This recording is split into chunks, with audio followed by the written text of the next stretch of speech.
This is Kärcher. Kärcher is in many ways a magnificent machine.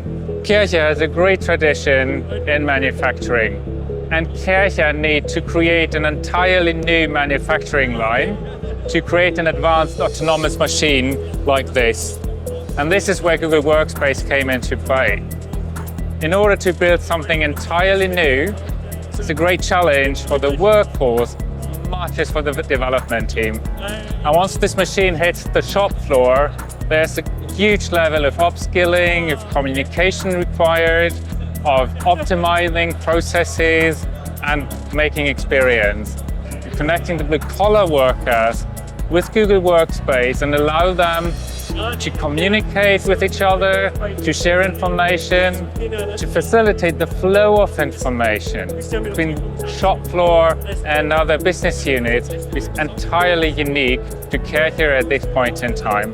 And now we can see how tremendous this impact has been as we enabled all workers on the shop floor than they would have been before, where they had no such communication platform like Workspace available to them.